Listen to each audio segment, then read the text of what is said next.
भारतीय संविधान की प्रस्तावना से समाजवाद और धर्मनिरपेक्ष जैसे शब्दों को हटा दिया गया है। ऐसा आरोप विपक्ष ने केंद्र सरकार पर लगाया है। लोकसभा में कांग्रेस के नेता अधीर रंजन चौधरी सहित कुछ और विपक्षी नेताओं ने केंद्र सरकार पर यह गंभीर आरोप लगाए। उन्होंने कहा है कि संविधान की जो कॉपी उनको दी गई उसमें छपी प्रस्तावना से सेक्युलर और सोशलिस्ट शब्द हटा दिए गए। इसके जवाब में सरकार ने कहा है कि संविधान की कॉपी में मूल संविधान की प्रस्तावना शामिल की गई है, जिसमें सेकुलर और सोशलिस्ट शब्द नहीं थे। क्या वाकई में सरकार ने संविधान की प्रस्तावना से सेकुलर और सोशलिस्ट जैसे शब्दों को हटा दिया? विपक्ष के इन आरोपों में कितना दम है, इसके पीछे की पूरी कहानी क्या है और सच क्या है, यह आपको अपने इस एक्सप्लेनर में हम बताने वाले हैं। नमस्कार, मेरा नाम प्रशांत है और आप देखना शुरू कर चुके हैं डेली लाइन का एक्सप्लेनर। 29 सितंबर को गणेश चतुर्थी के दिन देश की नई संसद का श्री गणेश हुआ। उसी दिन जब सभी सांसद पुराने संसद भवन से निकलकर नए संसद भवन जा रहे थे तो उनको संविधान की कॉपियां दी गई। इधर नए संसद भवन में सदन की कार्यवाही शुरू हुई तो बाहर संविधान की इस नई कॉपी में छपी प्रस्तावना को लेकर नया विवाद खड़ा हो गया। कांग्रेस सांसद अधीर रंजन चौधरी, टीएमसी सांसद डोला सेन सहित कई विपक्षियों ने आरोप लगाया कि नई संसद के उद्घाटन के दौरान सांसदों को संविधान की जो कॉपी बांटी गई उसमें छपी प्रस्तावना से सेक्युलर और सोशलिस्ट शब्द हटा दिए गए। इन आरोपों के जवाब में सरकार ने कहा कि संविधान की कॉपी में मूल संविधान की प्रस्तावना शामिल की गई है, जिसमें सेक्युलर और सोशलिस्ट शब्द नहीं थे। दरअसल संविधान की प्रस्तावना में ये दोनों शब्द 1976 में 42वें संविधान संशोधन के जरिए शामिल किए गए थे। आइए इस प्रस्तावना के पीछे की कहानी सबसे पहले समझ लेते हैं। तो 1946 में पंडित जवाहरलाल नेहरू द्वारा कॉन्स्टिट्यूशन स्ट्रक्चर को डिस्क्राइब करते हुए उद्देश्य प्रस्ताव पेश किया गया और 22 जनवरी 1947 में इसे अपनाया गया। भारतीय संविधान में प्रस्तावना का विचार अमेरिका के संविधान से लिया गया।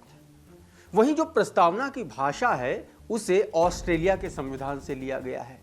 प्रस्तावना की शुरुआत हम भारत के लोग से शुरू होती है और 26 नवंबर 1949 अंगीकृत पर समाप्त हो जाती है। जब संविधान द्वारा 1949 में संविधान की मूल प्रस्तावना तैयार की गई तब इसमें सोशलिस्ट और सेकुलर शब्द शामिल नहीं थे। सोशलिस्ट और सेकुलर शब्द संविधान की मूल प्रस्तावना में दरअसल 42वें संवैधानिक संशोधन अधिनियम 1976 के द्वारा जोड़ा गया था। इस पर भी कांग्रेस नेता अधीर रंजन चौधरी ने कहा कि हम जानते हैं कि ये शब्द 1976 में एक संशोधन के बाद जोड़े गए थे, लेकिन अगर आज कोई हमें संविधान देता है और उसमें ये शब्द नहीं है तो ये चिंता की बात है। दरअसल प्रस्तावना में सेकुलर शब्द पर समय समय पर विवाद होता रहा है। ये सवाल उठता रहा है कि क्या एक और संशोधन करके प्रस्तावना में से इस शब्द को हटाया जा सकता है या नहीं।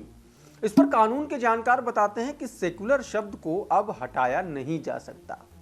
ऐसा इसलिए क्योंकि 1974 में केशवानंद भारती केस में सुप्रीम कोर्ट ने कहा था कि संविधान संशोधन का तो संसद को अधिकार है, लेकिन संसद भी संविधान के बेसिक स्ट्रक्चर से छेड़छाड़ नहीं कर सकती और प्रस्तावना भी बेसिक स्ट्रक्चर का पार्ट है और इसीलिए अब इसे संविधान से हटाया नहीं जा सकता। हालांकि इन आरोपों के बीच जब संविधान की नई कॉपियां जो सांसदों में बांटी गई हैं उसमें छानबीन की गई तो यह सामने आया कि इसमें ओरिजिनल प्रस्तावना और संशोधित प्रस्तावना दोनों शामिल है।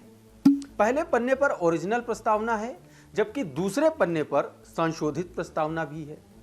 इससे तो यही साफ है कि विपक्षियों का दावा ये जो है ये पूरी तरीके से पुख्ता नहीं है, क्योंकि उन्होंने पूरी बात सामने रखी ही नहीं।